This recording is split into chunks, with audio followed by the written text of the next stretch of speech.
I'd like to begin with a poem for peace in Israel and Palestine.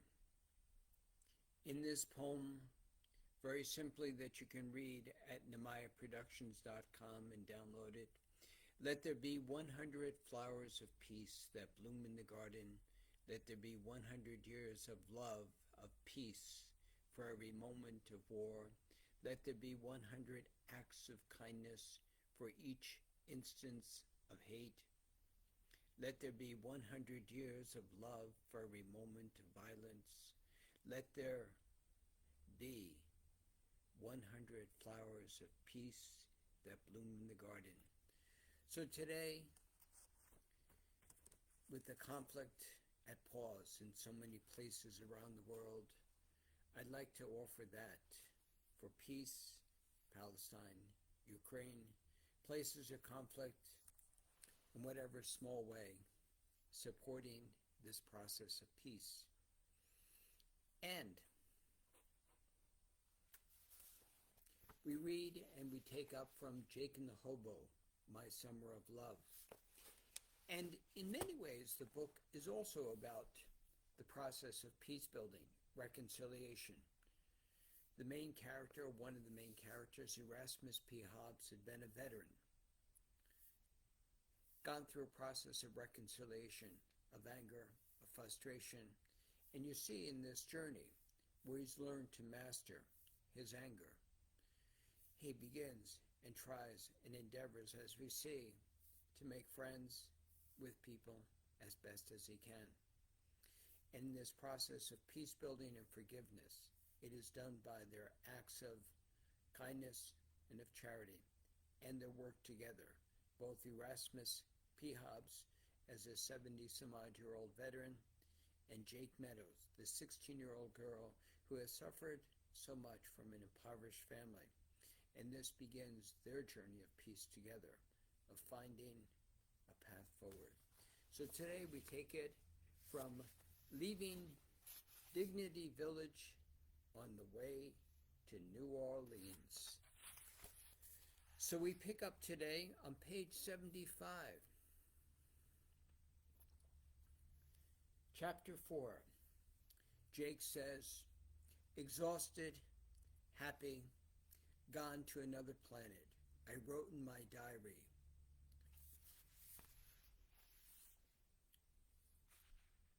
The next morning. Today we're leaving for Dignity Village and heading to New Orleans. Though we sort of knew where we were going, surprises and detours always awaited. This was the magic of Erasmus. As he often said, life is a journey, and you never know what or how things will present themselves. Black Mountain seemed as if it was another life. My world had changed from the first moment I met Erasmus. Alice, Rumi, and Cleveland, Phil the Tinker, and all the hobos and gypsies we've met on the road. Then meeting Roshi at Dignity, and my mother, my sister, my wow, sojourner, and her women friends, plus my friend, travel buddy, my fluffy Socrates, who comforted me when I had the blues, and he made me laugh with doggy kisses and guided me through the woods. The last few weeks have been surreal. In the beginning, I could barely write, let alone know what the word surreal meant. I still hear Erasmus's voice guiding me and inspiring me. You can do it, Jake. Be a bit more patient. Come on, Jake. It's time for swimming. I went from a pimply-faced girl to a clear-skinned, strong young woman who could almost keep up with Erasmus. In our summer of love, I lived an extraordinary life.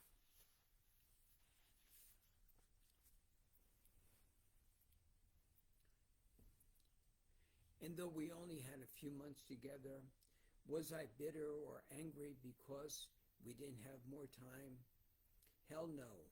He reminded me always, carpe diem. Seize the day.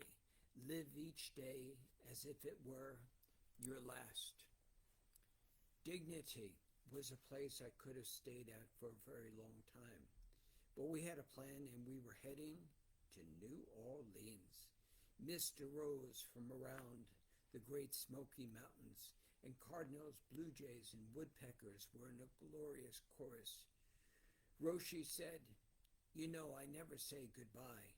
I always say hasta la próxima. Until the next time.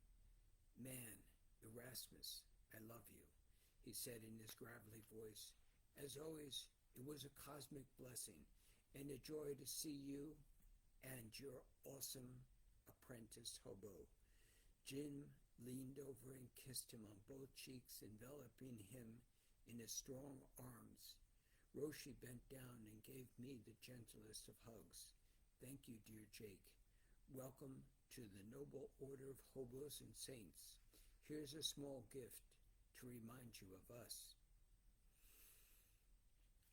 And there it was.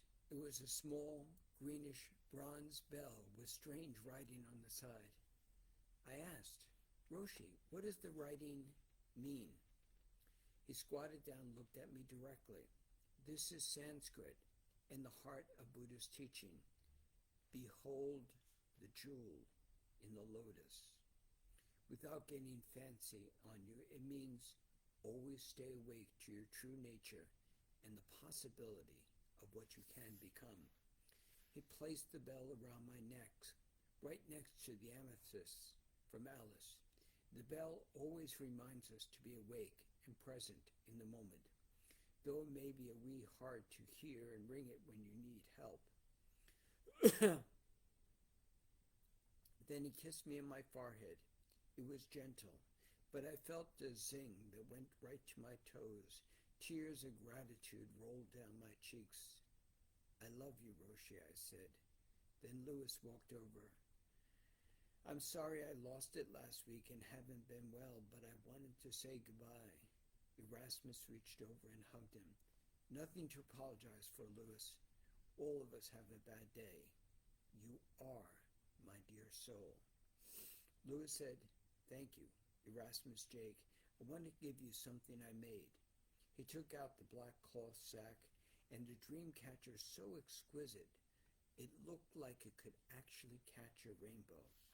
It was made from branches of willows and oaks woven with fine threads, turkey feathers, tiny crystals. Jake and Erasmus, I hope both of your dreams always come true. You inspire me. God bless you in your journey. These are some of the gifts that remain with me today.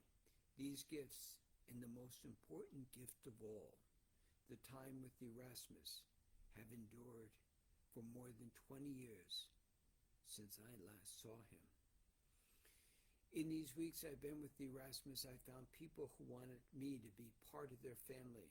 Besides loving yourself, one of the most important things in life is to find your tribe. Erasmus said to Kanji, "I love you, brother." And as always, "I love you too, my brother," said Roshi Kanji.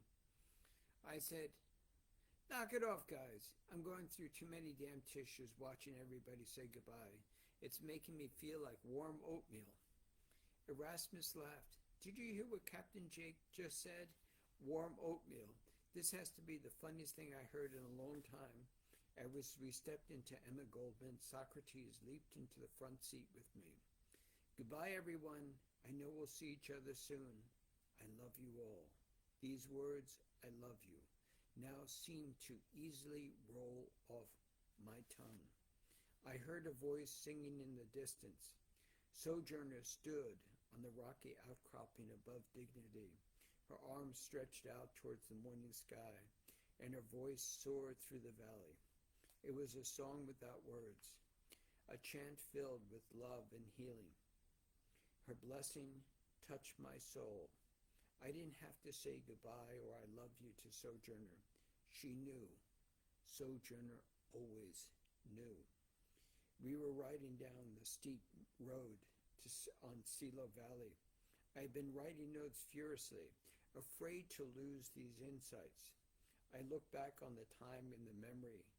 One thing that always Erasmus said, even if you can't spell or write correctly, it's important to get the idea down. Even though his penmanship was meticulous like calligraphy, he often reminded me of his first drafts looked like chicken scratch. Sometimes I couldn't even figure out what I was saying. He always gave me the confidence to accept myself, despite my faults, and always left the window open to see the possibilities ahead. I learned after all these years, this is called unconditional love, the rarest love of all. We came down a steep mountain pass and a red Camaro raced up behind us. Damn idiots, said Erasmus. They're going too fast for this road, and from what I can see, it's probably a kid. Erasmus beeped as he extended his hand to slow them down. Then there was a pickup truck flying down the mountain behind the red Camaro and gaining on the car. Erasmus put on his blinkers and gently guided Emma Goldman to the side of the road. Though they didn't have much room, the vehicles soon passed us. Erasmus was angry. I rarely saw him get angry. But he stopped and breathed and slowed down. I know what's going to happen, and it ain't pretty. No, Erasmus, I'm sure it'll all work out, I said with a cheery optimism.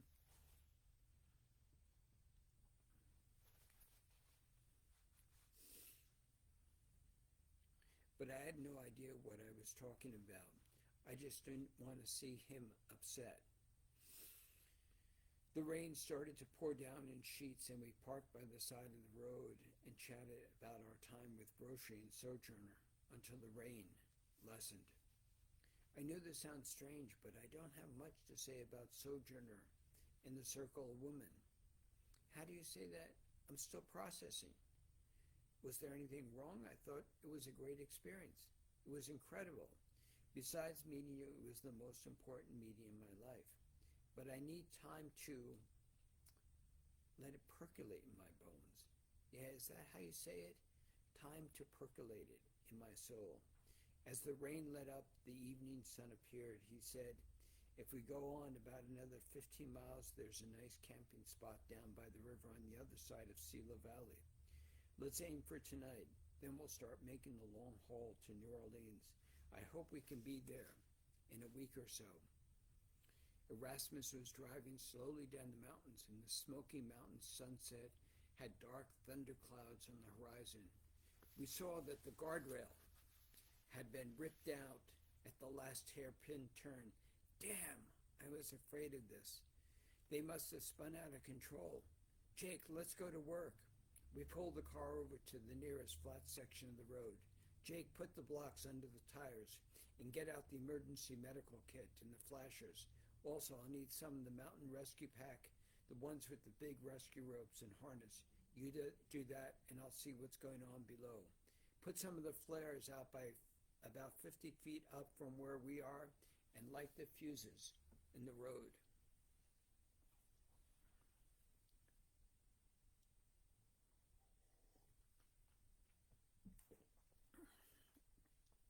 Erasmus looked down the steep ravine where the red car was.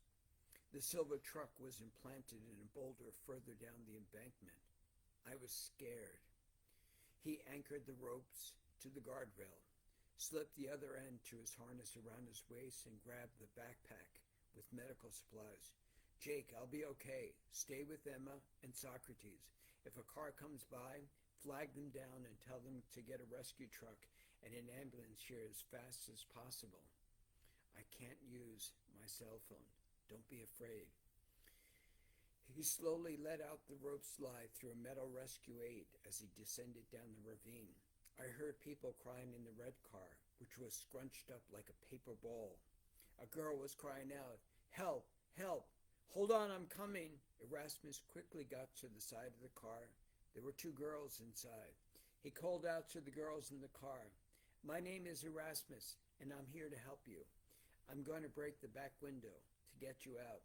Cover your eyes with your shirts. He swung a little bit closer with the rope till still in one hand. He broke through the glass with a small hammer, and the girls screamed. I'm sorry, don't move. I'll take you out, one at a time. He reached inside the car. I wish there was something I could have done besides stand by and watch from above. I didn't know how he did it, but he gently extracted one of the girls from the car and slung her over his shoulder. She was sobbing. Stop, I'm in so much pain. He said, I have to get you up to the road. It will only hurt for a little bit more. With the girl strapped to his back, he climbed up to where I was, waiting. Jake, she's in shock, and I don't know what's broken. Look for any bleeding, elevate her feet, get her some blankets, and clean off the blood around her face. What's your name? I asked the girl. I'm Katie. My sister. How is she? Please get her out. She was sobbing hysterically. Soon another car came by and stopped. I told the driver what happened. Go to the next town. Get an ambulance. Sure. What else can we do? Pray a rescue truck comes. The man said to the woman with him, Carmen, stay with this girl and help her, and I'll go to Burnsville to get an ambulance. I'll be back as soon as I can. Carmen said, I'm an RN and can take care of Katie. You help your friend. She was calm and tender, both with me and Katie. Kate, we're going to get you out to the hospital. I gave Katie some aconite under her tongue for the shock. We wrapped her in blankets and gently lifted her inside the RV. I know you're hurting, but as soon as Erasmus comes back with your sister, we can go to the hospital. Who are the people chasing you? Some rednecks. And so this section here about the auto accident, and it will continue tomorrow, about Erasmus P. Hobbs and Jake Meadows and their adventures, helping people at random, their adventures of people coming together, helping each other. You can order this fine book, Jake and the Meadow, Jake and the Hobo, My Summer of Love, at Vermont Art Poetry Press, or just type in the word Jake and the Hobo, and you can order it. And I appreciate your support and continuing to listen and to watch this video. Please share it with friends.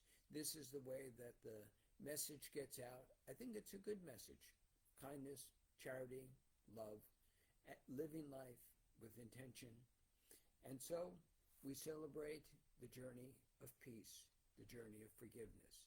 Jake and the Hobo, My Summer of Love, and it is the 16th of January, 2025. Thank you for watching.